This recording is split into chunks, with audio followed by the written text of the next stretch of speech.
In the late 90s and early 2000s, the Star Wars franchise reached a whole new level of popularity with the release of the long-awaited prequel trilogy of films.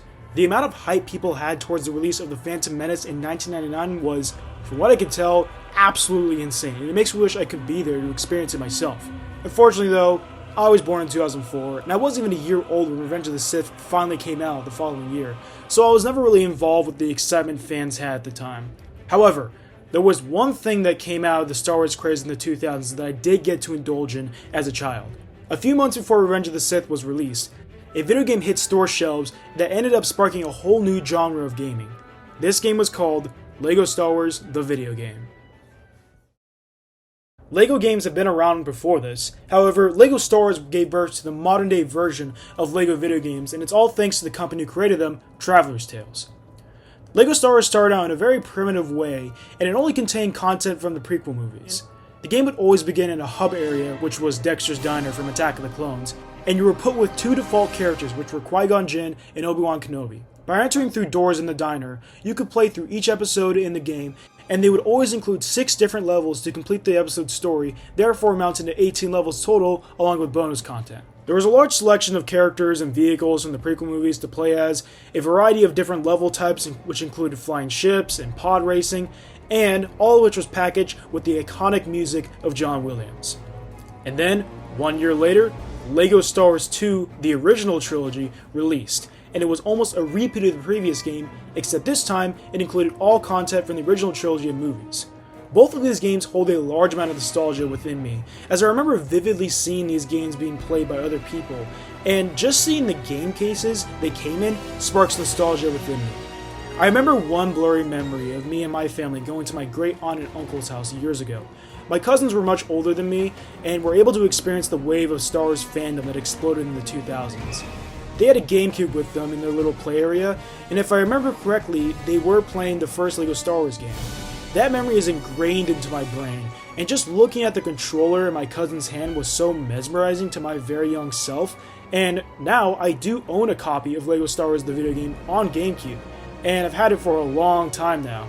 I also have LEGO Star Wars 2 on GameCube as well, and on top of that, I owned a copy of LEGO Star Wars 2 on Xbox 360 back when I was a preschooler, but according to my mom, my brother scratched up the disc, so unfortunately it didn't last long in my house, and I don't have any clear memories of playing it. But back to the video topic. There were now 2 LEGO games based on each Star Wars trilogy. Did you think they would stop there? Well, if they did, this video may have had a much different title. Because 1 year after LEGO Star Wars 2 came out, Traveller's Tales decided to take a big step forward and combine both games into one, and the result became LEGO Star Wars: The Complete Saga. The Complete Saga featured content from all 6 of the Star Wars movies at the time, giving the player the ability to play as any character in any episode spanning the 2 trilogies, and on top of that, they improved many of the graphical flaws of the previous games. To this day, the game remains at the top of the list of great LEGO video games, and my experience with the game is pretty much the story of my childhood. I remember constantly playing this game as a 3 to 5 year old, and it was pretty much the only game that I owned that I felt I could really appreciate at the time.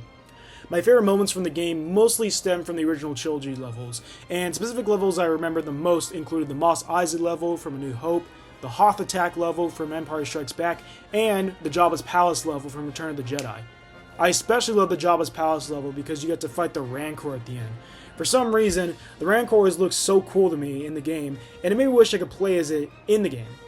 Of course, playing as the Rancor was not possible in the Complete Saga, at least not until 2016 with the LEGO Force Awakens video game. And who could forget the fact that if you were to attack someone in the Cantina hub, everyone else would pull out a gun and begin to shoot each other. So uncivilized. Just kidding, it was awesome.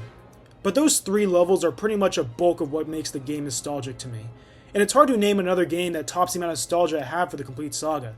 You see, I grew up with a limited supply of games, since I didn't grow up with a lot of consoles at the time.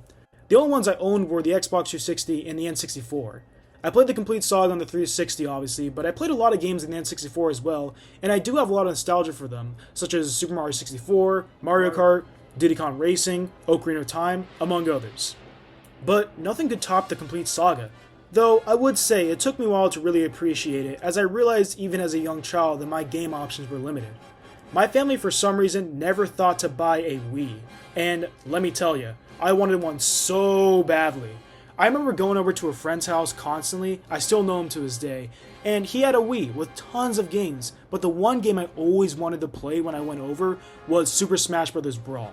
That game blew my mind, and I only had the N64 version, which, compared to Brawl, obviously had much less content. Oh, and on top of not having a Wii, I never had a GameCube as well as a kid.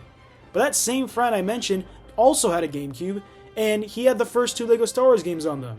So, yeah, I guess my family was a lot more concerned with what Microsoft was doing in the video game scene than Nintendo in the early 2000s. But, despite never getting the chance to own a Wii even to this day, LEGO Star Wars The Complete Saga on my Xbox 360 did its best to keep me company. However, Christmas of 2013, my parents gifted me and my siblings a Wii U, and holy crap, I was happy. It was the Wind Waker HD version that came with the game, and also got a couple other games to go with it. I still have that Wii U to this day, and I play it occasionally. Another thing that's worth noting about the Complete Saga is how the game reminds me of different memories of my childhood beyond the game itself. Just thinking about different levels in the game brings me back to times when I was in the car with my parents just driving around the city I grew up in. I lived in a suburb west of Phoenix that had been seeing an economic growth spurt throughout the 2000s after decades of being an extremely rural farm town with only one area that had some kind of density since World War II. No joke. There's an airport in the city that I grew up in that actually housed fighter planes for soldiers in World War II. Pretty crazy stuff. But even with all that growth, the city was not yet out of its rural phases at the time, so I could still remember being driven around and seeing nothing but fields of crops and cotton. Things came to a halt around 2008, however, as the Great Recession ravaged the country, and my city was no longer seeing the rapid growth it had once been receiving since the 90s. And it was around this time that I felt I had some form of consciousness within me, so that I can remember that time to some extent. What's great now is that I can look back on the time and remember it fondly, then compare it to today where the city is now seeing rapid growth once again. There are countless amounts of new neighborhoods and apartment complexes being built throughout the city, along with major retail and mixed-use properties being built at the same time. It's almost like the Complete Saga serves as a constant reminder to myself to never forget my childhood. The world seems so small when you're a kid, and you never really get the chance to sit back and take in everything around you before it goes away. Whether it be while you're being driven around your town without any sort of knowledge about the culture of it, or what it will look like a decade from now, or you're at a grocery/retail store that may go out of business soon, or will change its look as the world progresses. All these scenarios apply to myself, as I've seen my hometown go from a rural community to becoming one of the fastest growing cities in the nation. And many stores that my parents took me to as a child have either ceased to exist or changed their look in many ways that is much different than what it used to be almost 2 decades ago. It's especially important to me now, as I've moved to a larger city and I'm now attending college, that I look back on my time as a kid. I remember on the day that I graduated high school, I drove around my hometown and took a look at the house I grew up in. That was the same house I endlessly completed the Complete Saga in, and that, along with thinking about every other memory I had living in the house, was extremely sentimental to me, especially on that specific day. I remember this thing while exiting the neighborhood. Every time I left it as a kid, I remember seeing nothing but dirt fields as far as I could see. But as I left that neighborhood on that day that I graduated, I saw so many new things being built around it, and it made me feel really happy to see how far my hometown has come since its effort to grow more. But since then, I'm now having to face the reality of being an adult, which includes paying bills and having to work super often to at least exist. I wish I could go back to any point in my life before I graduated high school to tell myself to savor these moments, as they will not last forever. As of writing this script, LEGO Star Wars The Complete Saga has officially turned 16 years old, and since then, the LEGO video game genre has blown up and expanded to countless amounts of other licenses such as Harry Potter, Indiana Jones, Marvel, DC, Jurassic Park, among others. When it comes to Star Wars, there have been 3 other games that were released after the Complete Saga, which are The Clone Wars, Force Awakens, and, of course, the Skywalker Saga. I played all 3 of these games, but I still have not completed the Skywalker Saga, unfortunately. I have other responsibilities, like work, school, and reading Goosebumps books! But as great as all those games came out to be, it's hard to beat the impact the Complete Saga had on me. It's more than just a video game that I have a massive amount of nostalgia for. As I've said before, the game is a reminder to myself to never forget my childhood. Every time I see it or if it's brought up in some way, it's almost as if it opens up a portal that brings me back to 2008, when life felt more easy and I got to enjoy the luxuries of being a kid. I hope that everyone out there has something that can bring them back to their childhood when things get hard, and honestly, it serves as a great method of therapy, in my opinion. Now, as we close, I want to thank you all for taking the time to watch this video as I talk about my childhood, and I hope that you can relate to me in some way. I hope to make videos similar to this in the future, but I have a large amount of ideas for videos that span many diverse topics. For those of you who are on the brink of becoming an adult, take the time to really savor these moments you have being an adolescent, because as much as fun as you think it will be to be an adult, depending on your circumstance, life will smack you right in the face as soon as you get done with high school. Take time to make some trips down memory lane, which can be as simple as watching old shows or movies that you watched as a kid. Never forget your childhood, and never be embarrassed to indulge in the things of your past that bring you joy. Thank you.